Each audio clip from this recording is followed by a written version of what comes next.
पंचायत राज व्यवस्था रे वर्तमान सुधा सेमिति कौन असुविधा नहीं। 2002 मसीहार ओपीडब्ल्यू कोड को आधार करी काम हो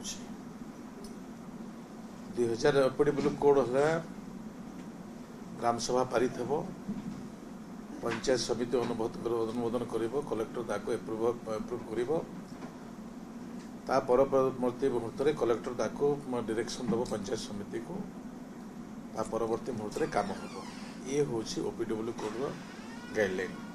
से ही गाइडलाइन अनुसार आम विकसित गाँ विकसित ओडिशार काम आम निर्णय करूँ जोटि की गाँव काम हम गाँव लोकंकर काम गाँव लोक ही सेठी काम करेंगे।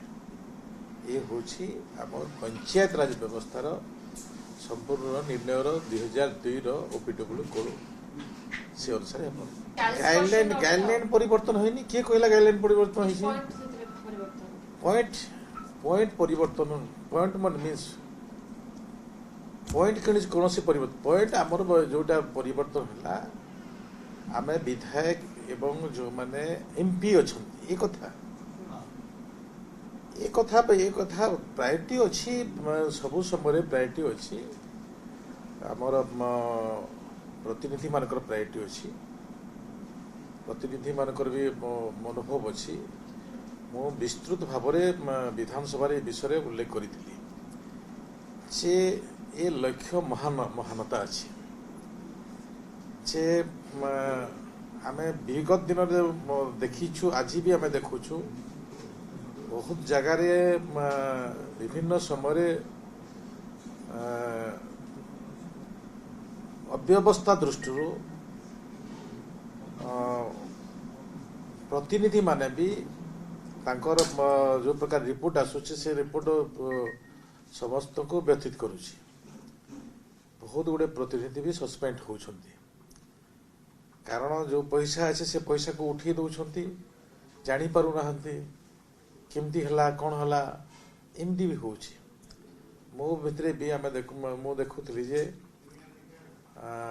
ये 10 मास भितर भी 8-9 जन सरपंच ना सेमती आसी से दृष्टि ये जो विकसित गाँव महानता हो जो गाँ नमूना थिला गाँव नमूना थिला से गाँव रे सब व्यवस्था थिला।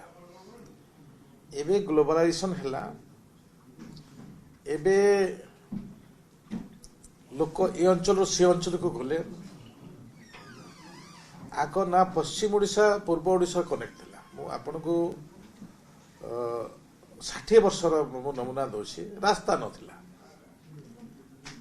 70 वर्ष आगु जलपथ रे जाउथले एबे गोटे दिन रे लोक भुवनेश्वर आसुची गोटे दिन रे बैक करी जाउची।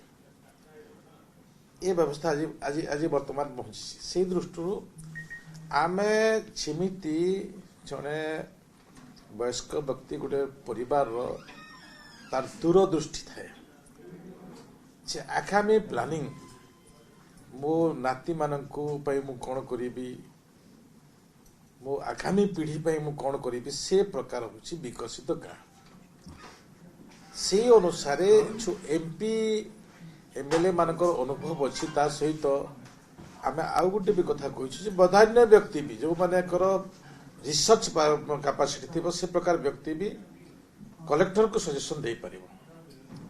जदि से गाँव नमूना जदि परिवर्तन हो पार समस्ते आम देखुवे बहुत लोक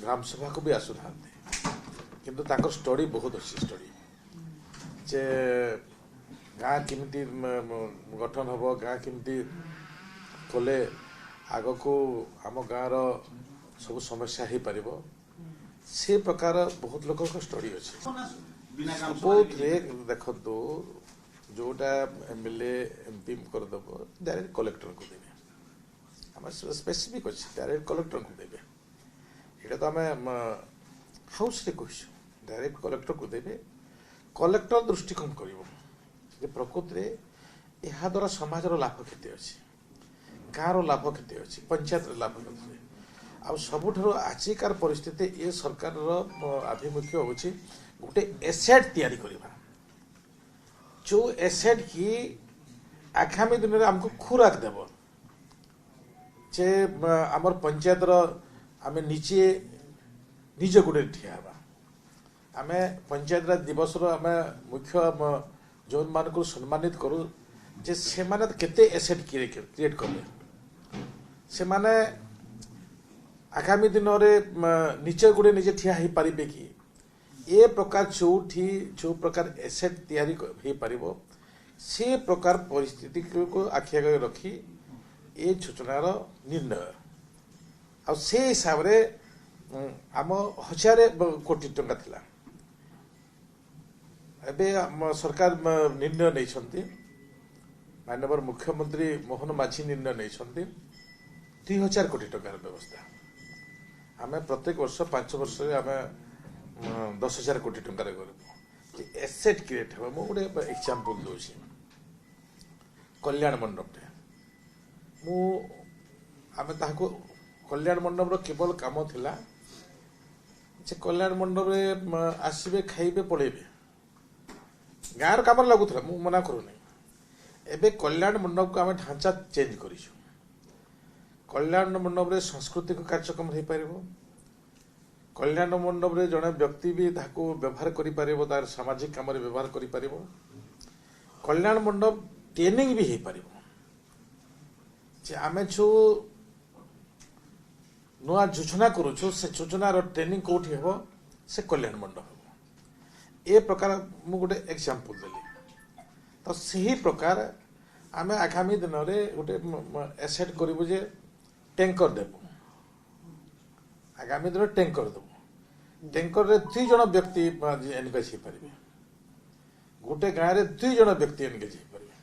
ଗ୍ରାମସଭାର ଗୁରୁତ୍ୱ କମିବନି? 40% କାମ ଯଦି ବିଧାୟକମାନଙ୍କ ଅନୁମୋଦିତ ପ୍ରସ୍ତାବରେ ହେବ, ଏକଥା ବି କୁହାଯାଉଛି ଗ୍ରାମ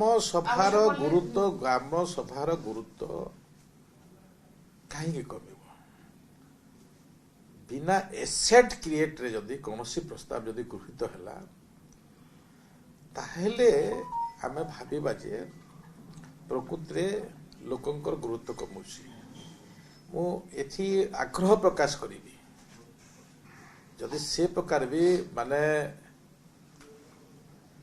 ଗାଁର ଉନ୍ନତିମୂଳକ ଭିତରେ ନ ହେଉଥିବ, ନିଶ୍ଚିତ ଭାବରେ ସେ ପ୍ରକାର କାର୍ଯ୍ୟକୁ ଆମେ ପ୍ରୋତ୍ସାହନ ଦେବୁ ନାହିଁ।